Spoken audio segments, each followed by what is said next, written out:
கர்த்தருடைய பரிசுத்த நாமத்திற்கு ஸ்தோத்திரம் உண்டாவதாக. கர்த்தராகிய இயேசு கிறிஸ்துவின் நாமத்தில் உங்களுக்கு கிருபையும் சமாதானமும் உண்டாவதாக. இந்த நாளுக்குரிய தியானத்திற்கான தேவ வார்த்தை எபேசியர் அதிகாரம் 1 வசனம் 7. அவருடைய கிருபையின் ஐஸ்வர்யத்தின்படியே இவருடைய இரத்தத்தினாலே பாவ மன்னிப்பாகிய மீட்பு இவருக்குள் நமக்கு உண்டாயிருக்கிறது. பிரியமானவர்களே, கர்த்தருடைய பிள்ளைகளாகிய நாம் அவருடைய கிருபையினால் நிலை நிற்கிறோம். அவருடைய கிருபையினால் நாம் பெற்றுக்கொண்ட இரட்சிப்பை ஒருபோதும் நாம் இழந்துவிடாமல் நம்மை பரிசுத்தமாய் காத்து கொள்ள வேண்டும். எபேசியர் 1:7 அவருடைய கிருபையின் ஐஸ்வர்யத்தின்படியே இவருடைய இரத்தத்தினாலே பாவ மன்னிப்பாகிய மீட்பு இவருக்குள் நமக்கு உண்டாயிருக்கிறது என்று சொல்லப்பட்டுள்ளது.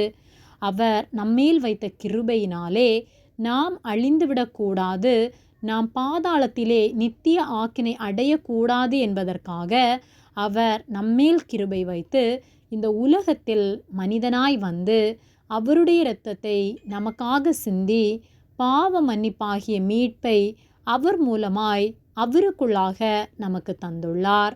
கர்த்தர் இந்த உலகத்தில் மனிதனாய் வந்து நம்முடைய பாவங்களை ஏற்றுக்கொண்டு நமக்காக சிலுவையில் இரத்தம் சிந்தி மரித்து அடக்கம் பண்ணப்பட்டு 3ஆம் நாளிலே உயிரோடு எழுந்து இன்றும் நமக்காக பரிந்து பேசி நம்மை பரலோகத்திற்கு கொண்டு சேர்க்கும்படியாக நமக்காக காத்திருக்கிறார் என்பதை விசுவாசித்து நாம் பரிசுத்தமாய் நம்மை காத்து கொள்வோமானால் அவர் மூலமாய் நமக்கு மீட்பு உண்டாயிருக்கிறது.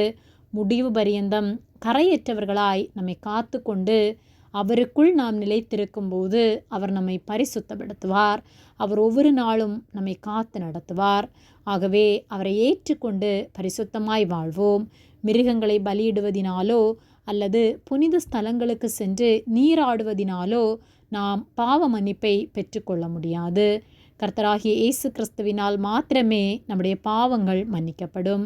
ஆகவே அவரை விசுவாசித்து ஏற்றுக்கொண்டு அவருடைய இரத்தத்தினால் நாம் கழுவப்படுவோமானால் நிச்சயமாக நமக்கு பாவ மன்னிப்பு உண்டு.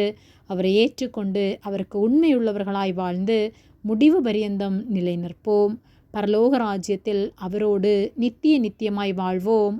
ஆமேன். ஜெபம். எங்களை அதிகமாக நேசித்து வழிநடத்தி வருகிற எங்கள் அன்பின் பரிசுத்த பிதாவே, இந்த நாளையும் நாங்கள் காணும்படியாக நீர் எங்களுக்கு ஜீவனை தந்த உம்முடைய அன்பிற்காக நாங்கள் உமக்கு நன்றி செலுத்துகின்றோம். நாங்கள் தியானித்த வார்த்தையின்படியே உம்மை விசுவாசித்து ஏற்றுக்கொண்டு உம்முடைய இரத்தத்தினால் மீட்கப்படத்தக்கதான கிருபைகளை ஒவ்வொருவருக்கும் நீர் தரும்படியாய் ஜெபிக்கின்றோம்.